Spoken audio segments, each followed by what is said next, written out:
तो चालू करते हैं सीएसके से। तो सीएसके ने फाइनली अब उनकी एवरेजेस बाकी टीम के स्तर पे ले आई है। तो वृद्धाश्रम से किंडरगार्टन बनेगा सीएसके। और मुझे लगता है सही भी है यार। देखो जिस हिसाब से सीएसके की हालत थी लास्ट सीजन, गोल्डन स्पून उन्होंने लिया है जो कि सीएसके से कभी एक्सपेक्टेड नहीं था। और 2023 और 26 की टीम में सिर्फ एक यंग प्लेयर कॉमन है, MS धोनी। तो आई थिंक उन्हें थोड़े और यंग प्लेयर्स लेने चाहिए जो उनकी टीम ले रहे हैं। वो रिस्की अप्रोच है। प्रशांत वीर को लिया है 14 पॉइंट कुछ इवन वो तो लास्ट समय आखिरी में समझ में आ गया था जब वो उर्विल पटेल और इन लोगों पे आयुष मात्रे पे डेवॉल्ट ब्रेविस पे इन्वेस्ट किया उन्होंने।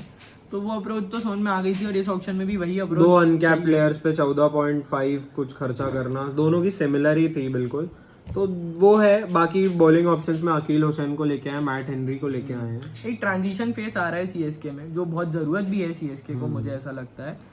एंड सही है मतलब। एक और बाय जैक फोल्केस और बाकी 2-3 और अनकैप बायज हैं। थोड़ा मुझे रिस्की लगा पर्सनली। मैं इस चीज के उतना फेवर में नहीं हूँ। नहीं, रिस्की तो 100% है, लगने की बात ही नहीं है। रिस्की तो है ही। 14.2 करोड़ फॉर अनकैप प्लेयर्स, वो भी 2।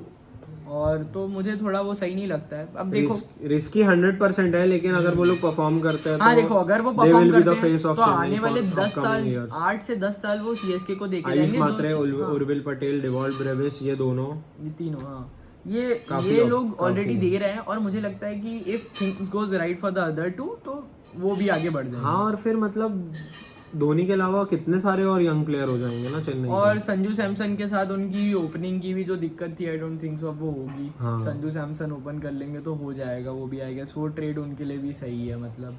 और विकेट कीपर धोनी भी है और अब संजू सैमसन भी है। तो जैसे ही धोनी जाएंगे मोस्ट प्रोबेबली आने वाले 5-6 सालों में तो संजू विल भी देयर। नहीं रे 10-15 अभी तो चालू हुआ है। अभी तो चालू है। अभी तो उनका तो बहुत बाकी भाई अनकैप प्लेयर है, डेब्यू बचा है भाई अभी तो। हाँ ठीक है चलो जोक्स असाइड, मुझे तो सीएसके का ऑप्शन सही लगा। बहुत ज्यादा रिस्की है बट उनके लिए बहुत ज्यादा नेसेसरी। और जस्टिस ट्रिनिटी साथ में आ गई।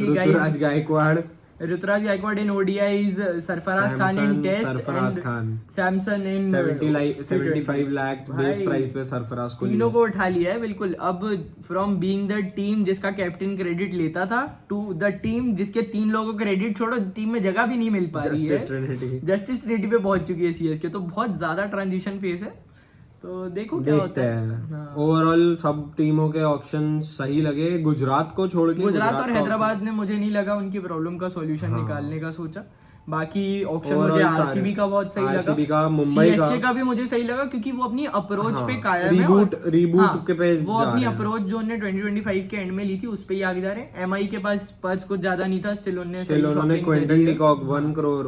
तो जो आरसीबी सीएसके एमआई है इनने तो सही किया है। और केकेआर ने भी जितना बजट लिया था उसमें ठीक ठाक परफॉर्म किया, लाइक बहुत अच्छा। केकेआर का तो देखो पता चलेगा, वो पता चलेगा क्योंकि उन लोगों ने जितना पैसा इन्वेस्ट किया एक प्लेयर पे, अब वो तो प्लेयर टू प्लेयर डिपेंड करेगा।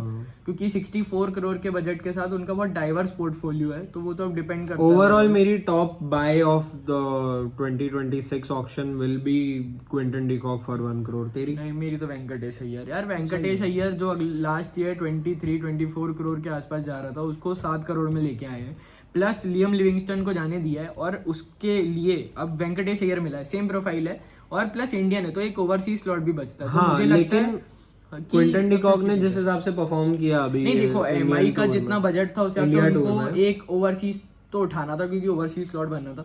उसमें अगर उन्हें क्विंटन डिकॉक उठाया तो वो उस हिसाब से सही है। बट अगर एक ऑक्शन वाला ऑक्शन बोले तो फिर मुझे लगता है कि 7 करोड़ में Venkatesh Iyer was a steal deal. ठीक है, पीओवी हो सकता है वो तो परफॉर्मेंस पे ही पता लगा। आपकी क्या टॉप बाय आप बताइए। और कुछ भी और वीडियोस बनाने हैं तो कमेंट सेक्शन में जरूर बताइए। अगर कुछ बात अच्छी नहीं लगी हो, गाली बकनी हो तो मुझे डीएम करें, कमेंट में मत करना। धोनी फैंस आने वाले हैं, हमको पता है। चलेगा यार, यंग प्लेयर है यार, अब उसके फैंस तो होंगे ही यंगस्टर्स के तो फैन रहते हैं। ठीक है कहीं नहीं। Bye bye. चलो बाय बाय।